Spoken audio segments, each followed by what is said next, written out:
The air in the television courtroom was thick with the static of unresolved resentment and the sharp scent of cheap perfume, a battleground for the shattered remnants of a young love that had curdled into a financial and emotional war. On one side sat Chloe Roseberry *, a 21-year-old mother whose eyes held a weary defiance far beyond her years, her posture rigid with the conviction of her own martyrdom. Facing her was Jason Miller *, 23, whose demeanor oscillated between defensive arrogance and sullen frustration. Between them, a force of nature in a black robe, Judge Judy *, her gaze missing nothing, prepared to dissect the messy aftermath of a relationship built on poor choices and poor communication. The hook was not just about unpaid rent. It was about a foundational lie, a dramatic accusation that would crack open under the first question, revealing a tempest of youth, responsibility, and betrayal. Chloe had filed this claim with a simple, powerful narrative after they moved in together. She had paid for everything because Jason had no job. This story was her sword and shield, a tale of carrying the full burden that was about to be shattered into 1,000 complicated pieces, pulling the audience into a vortex of he said, she said, where every revealed truth was more startling than the last. The suspense built immediately as Judge Judy *, zeroed in on the timeline, her voice a scalpel, working for them full-time. Very easy to figure out with a phone call. You were still working for them full-time in November and December. Jason Miller, shifting in his seat, admitted, yes, ma'am. The judge's logic was a relentless trap springing shut. So you were still able to pay your half of the rent. Another quiet, yes, ma'am. Judge Judy *, then turned her attention to Chloe Roseberry, holding the young woman's own written words like a piece of damning evidence. So, Miss Roseberry, I'm looking at your answer. It said, after we moved in, I paid for everything since he didn't have a job. So that's not true. The foundation of Chloe's entire case crumbled in an instant. The audience leaned in. The promised tale of a lazy, jobless boyfriend was evaporating. But Chloe, her voice trembling with a mixture of panic and long-held anger, fired back. He lied to me several times, saying he wasn't working so he wouldn't have to give me money. I paid for his half. This was the twist, not unemployment, but deception. The emotional stakes skyrocketed. This was no longer about inability, but about intentional deceit. A betrayal that cut deeper than any financial shortfall.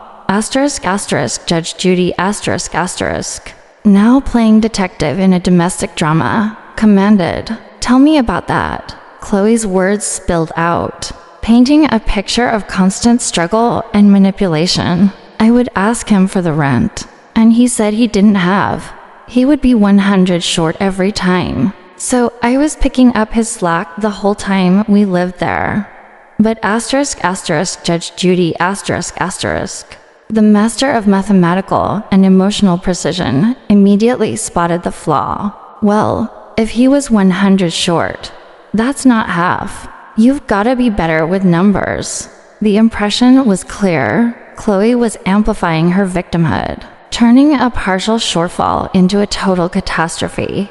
Flustered, Chloe adjusted. He was about 200 short every 2 months. But the damage to her credibility was done. The judge pressed the advantage, highlighting the contradiction between her lived frustration and her written absolutism. So this is inaccurate. What you wrote here. He didn't have a job, and I was taking care of him and the child. And this put stress on our relationship. Chloe, clinging to the core of her grievance, insisted, yes, even though he was working, I was still paying for everything. Judge Judy *, shut it down with brutal clarity. No, you weren't. If he was short, that's not paying for everything. The excitement for the viewer was in the unraveling, watching a black and white claim dissolve into messy, confusing shades of gray dot frustration boiled over in Chloe Roseberry. The floodgates opened and her true exhaustion poured forth. I was working 2 jobs. I was at a nursing home also. I took care of Xander. I would find babysitters. He did nothing for his kid. He did nothing for me. But she was cut off by the weary, iconic voice of experience. Judge Judy looked at these 2 young people, a baby between them, and delivered a lesson that resonated like a gavel strike. Miss Roseberry, let me tell you something. How old are you? 21. And how old are you? I am 23. Your Honor. A pause, heavy with implication. Okay. Too young and too stupid to make a baby, the audience gasped, then nodded. It was harsh, unforgettable, and framed the entire conflict. And then you think, Miss Roseberry, that life is going to give you a 50-50th proposition. It's not going to give you a 50-50th proposition. Get that out of your head, or you will be constantly disappointed. The judge then did something remarkable.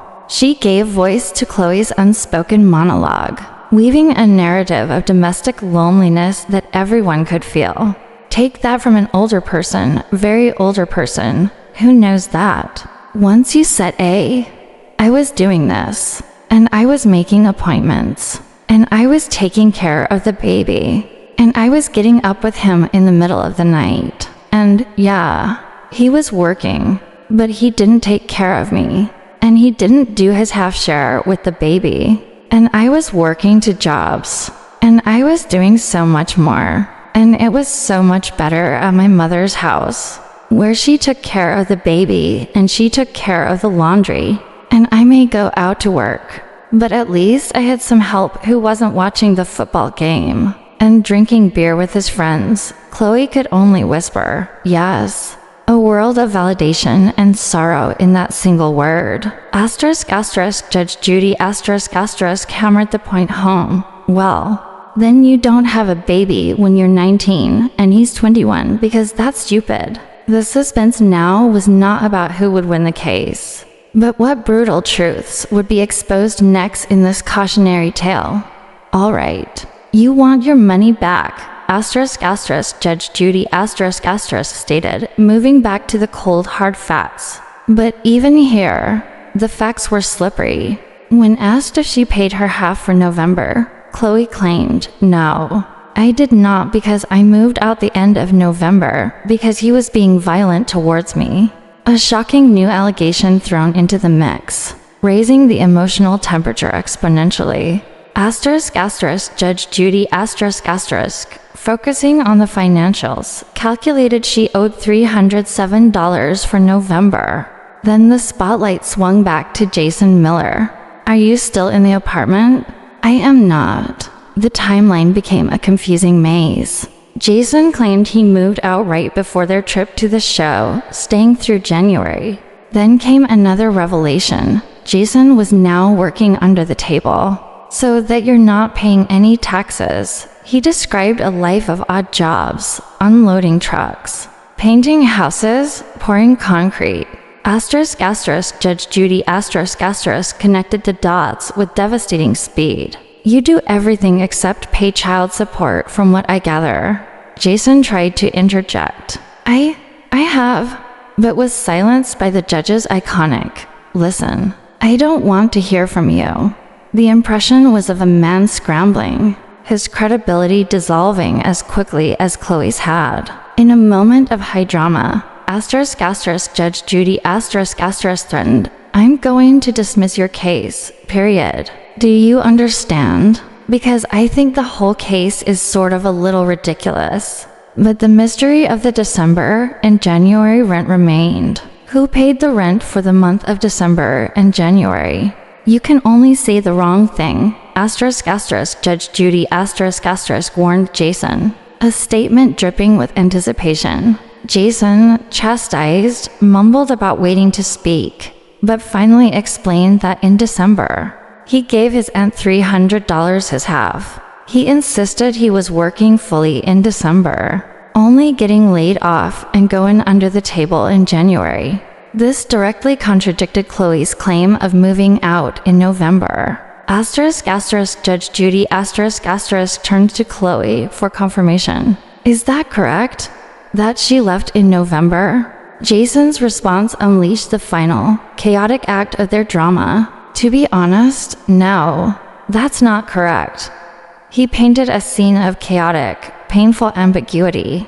She claims she'll leave, Your Honor. She'll be gone for 2 days. Then, she'll be beating on my door at midnight when she gets home from her job, arriving with my son. It would be late, crazy beyond hours, 3 o'clock, 4 o'clock in the morning. She'd have my son with her, knocking at the door. And then she'd be at my doorstep the next week, knocking on the door. I need my stuff. I live here, too. My name's on the lease. But she's not helping with any other bills. I don't understand that. It was a picture of a clean break turned into a nightmare of unclear boundaries. An ongoing conflict with their innocent son, Xander. Caught in the middle of midnight door pounding. With a final, dismissive wave at the toxic mess, Judge Judy ended the exploration there. Save it for the family court. The case was a fractal of dysfunction. Every answer created more questions. Every solved mystery revealed a deeper layer of dispute. Lesson for the listeners and viewers. This dramatic story is a stark lighthouse warning of the rocky shores young couples can crash upon. The core lesson is about the destructive power of unclear communication and unmanaged expectations. Chloe Roseberry and Jason Miller were not just fighting about money. They were fighting over 2 completely different stories of their shared life. One of total abandonment, the other of partial contribution and chaotic codependency. Their first mistake was entering into adult commitments a child, a lease without the emotional maturity or financial stability to handle them. Judge Judy's blunt too young and too stupid is a brute.